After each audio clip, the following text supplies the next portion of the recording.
Hello and welcome along to Mondo Chelloveck Movies. My name is John and this video is going to be an unboxing and also a movie I picked up from One Below yesterday. But first I'd just like to say my recent live stream 2, that didn't really go anywhere because what had happened was, the short story was, I put the thing on. I saw there was about 25 people in the chat or in the video, and I couldn't see any of the comments, and I thought there was nobody commenting, so I was kind of rabbiting on about this release. It got about 40 minutes and I thought, well, I can't talk about these things anymore, and there was no actual comments coming through, I thought. So what I did was I stopped it, and when I stopped it, the screen sort of shrunk a little bit, the video screen I was on, which was kind of a button that said, you know, like, would you like to switch the chat on? I was like, I don't believe this. So when I did press it, this whole chat came up, which I didn't look at because I thought, wow, I can't believe that people have took the time out to chat on this, and I'm just basically kind of look like I'm ignoring a whole lot, which I wasn't doing. So I know what the problem was, and on my next live chat, which I'm hoping to do next week, because a bit later on, well, in about an hour's time, I'm going to get a tooth ripped out of my head. And I'm not looking forward to it because it should have been a root canal if I went and got it filled. And I'm just thinking, I've just got this vision in my mind. I don't mind pain. Well, I don't like dentist pain. That is going to pull it out and it's going to leave a sort of big, I don't know if I'm getting, you know, like an infection or a swelling or whatever. So I might not be doing a video for a couple of days, but I've just done a couple of videos today to sort of put out in the meantime till my mouth heals up. Yesterday I went to One Below. And to be honest, I had quite a lot of stuff in there, but it was stuff I already had or I didn't really want. But it's a good shop if you don't know about it. One Below. It's like a pound shop. Everything's meant to be a pound or under. All the Blu-rays and the DVDs are a pound. And they have some quite good titles in there, I would imagine. Or some ones you just get and you think, well, it might be a load of rubbish, but I'll get it and see what it's like. So the one I picked up yesterday is one called The Veteran. And the reason why I got this is because it stars Toby Kebbell, and he was amazing in the movie Dead Man's Shoes. He was a character in there and he was absolutely unreal in that movie, and he seems to have, for some reason, I mean, good luck to the fella, he seems to have been embraced by Hollywood. And I do find the movies I see him actually in, or movies that he's starring in, I find them actually quite good. So when I saw his face on it, I thought, right, I've got to get this. It's got some nice embossing on it. Obviously got that slipped ends there, which I'm not a fan of, but never mind. For a pound, it's worth a punt. And do get down to One Below if you can find one. You'd be surprised at what you can get in there. You may get yourself some bargains. This might be rubbish, or it might be actually quite good. But for a pound, it doesn't matter. But I do think he's a brilliant actor, and I do like everything I've seen him in, actually. Although there's one film he was in was quite a big film. I didn't think he was very good in it, but I thought the film was quite poor. Was it Fantastic Four or something like that? Yeah, I think it's a Fantastic Four film, but that was doomed from the start. It was a poor film. Okay, so I've got an unboxing for you, and I thought, right, I'll do an unboxing of this. And I was waiting for the light to come, actually, because the light was quite dark in here. It was a bit of a dismal day yesterday, so I thought, right, I'll do it today. And I saw that this one come up for me Amazon. I was looking for something else and this one popped up, and I thought, yes please, it ticks all the boxes for me, and I'll tell you why when I open this. And it is Deep Joy. Big box, mind. It's not that big inside, it's just your regular sort of Blu-ray. It is The Hands of Orlac. Now, I have heard of this movie a lot, but I haven't heard of it all the time. I've heard of it recently because actually it stars one of my favourite silent stars, Conrad Veidt. He was in the amazing The Cabinet of Dr. Caligari from 1920. Now this movie, I believe, is from 1924, and it's directed by the same fella who directed The Cabinet of Dr. Caligari, which is one of the best ever. I think it's widely regarded as the first ever horror film ever made. It's absolutely stunning. I urge anybody to get that movie. So when I saw this one, I thought, right, and I think it talks about The Hands of Orlac on that movie as well. And also Conrad Veidt was in the absolutely amazing movie The Man Who Laughs, and that's a stunning movie as well. You've got to see it. His performance in there is quite frankly second to none. You might think that silent actors, they're just maybe one-trick ponies. They come in and they overact and they do this and they do all this sort of grandiose stuff because they couldn't speak, so they do all this over-the-top things as to portray their feelings and that. But you've never seen a performance like you have of Conrad Veidt in The Man Who Laughs. So he's in this movie as the character here, and also it's directed by the man who did The Cabinet of Dr. Caligari. So for that reason, it's a no-brainer to get this. Also, it's a special edition from Eureka, which I'm so into these special editions with slips at the moment. I think they do an absolutely incredible version. So okay, this is me photobombing my own video. I've had my tooth out and it's not as bad as I thought it was going to be, although it does feel like I've been kicked in the jaw this morning, and it was better than I thought it was going to be originally, but it really floored me yesterday for you can't do anything really, couldn't eat or drink or anything. But so yesterday I watched The Hands of Orlac, so I thought, well, rather than just have a simple unboxing video, I'll put a review into it as well. And I can honestly say that this movie is absolutely brilliant. I was expecting it to be good, don't get us wrong, but I didn't realise how good it would be. Usually when you get silent films, you watch them thinking, well, they're going to be alright, and then you're quite surprised at how good they are. Obviously, Eureka are picking some real, absolute, amazing classics to release, so they know they're going to release ones that are going to appeal to a lot of people. So this movie stars Conrad Veidt, and he is just one of the best actors I've ever seen, especially in silent movies. His original two movies this is by the same director, The Cabinet of Dr. Caligari. It's a visual treat, made in 1920, believe it or not, so it's over 100 years old. And this is a really nice presentation, this one. I do think that somewhere along the line we might get a 4K of these 100-year-old silent movies.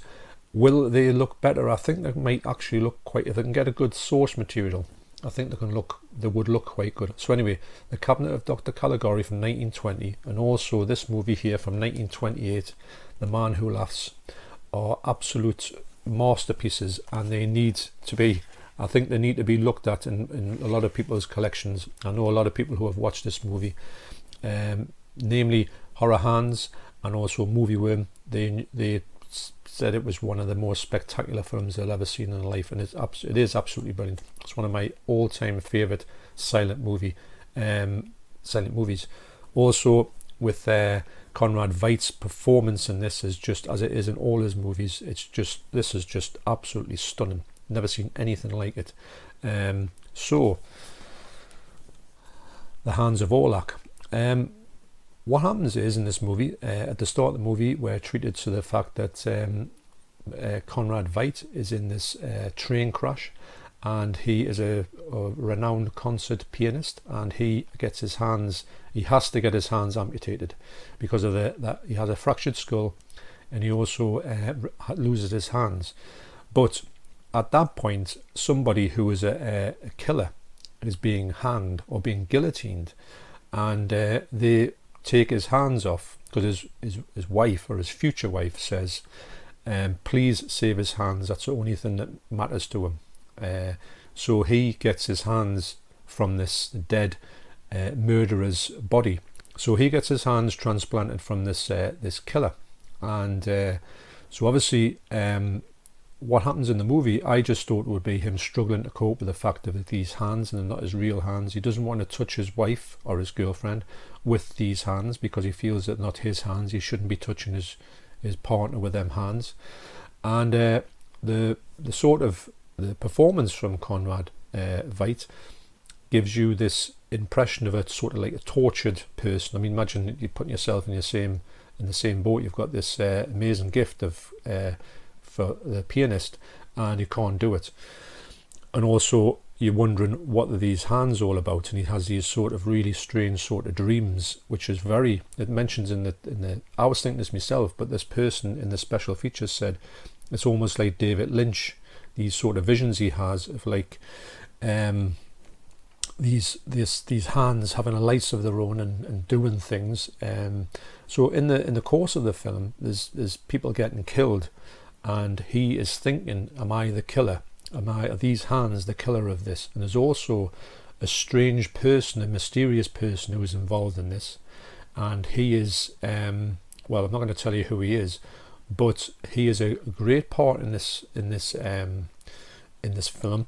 And the movie basically is, without giving too much away, it's got so many twists and turns. You wouldn't think that was possible really back in the 20s. You would think, well, with with no talking in it, how can you sort of progress a story on to go like all these like routes?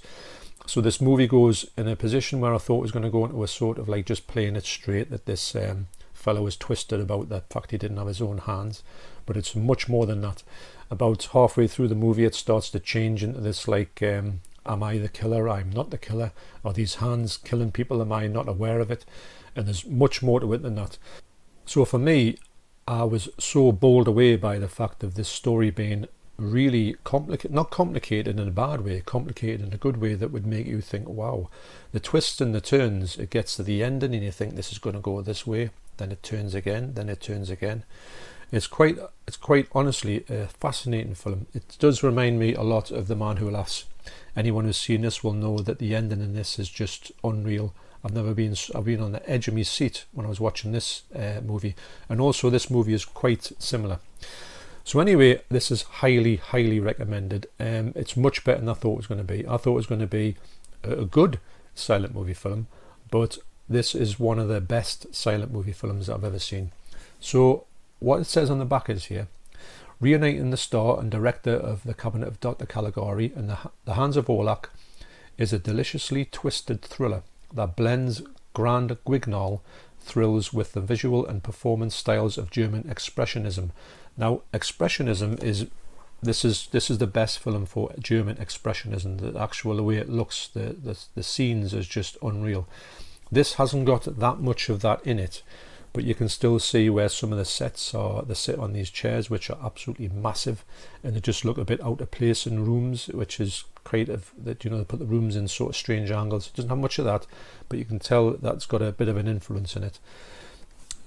Based on a novel by medical horror novelist Marcel Renaud, it charts the mental disintegration of a concert pianist, Conrad Veidt, whose hands are amputated after a train crash and replaced by the hands of an executed murderer. When Orlac's father is murdered by the dead man's hands, Orlac begins a steady descent towards madness. Well, that's he doesn't have a good relationship with his dad. His dad gets killed, and he thinks that he's the killer. Is he or isn't he? Wow. You get a feature-length audio commentary with author Stephen Jones and author critic Kim Newman, so I'm interested in seeing that. Extremities, video essay by filmmakers David Cairns and Fiona Watson. I watched that, and that's really good and fascinating to talk about things to do with this movie. It's really well done. You also get the alternative presentation of The Hands of Orlac, standard definition 110 minutes. This film runs at 93 minutes, so that's like an extended version, so you get two cuts of the movie in here. Obviously they're on the screen ratio is 1:3:3, so you get black bars on the sides, which doesn't matter to me at all, and it's region B locked.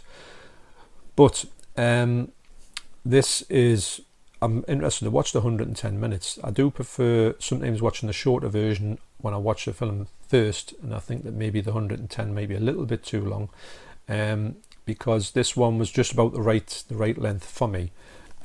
But I've got to say that I was absolutely stunned by this movie. There's sort of two elements that are used in this film. There is the original 35mm negatives, which look pretty good, and then there's a 16mm negatives which they've got to put in with certain scenes. You can tell when the quality drops a little bit, but all in all, the movie does look pretty good. The standard definition one, I had a little look of it, and that looks like it hasn't been touched at all. It's basically sort of very sort of like scratchy, and you know, like how we do imagine most silent films would look before they get any form of restoration.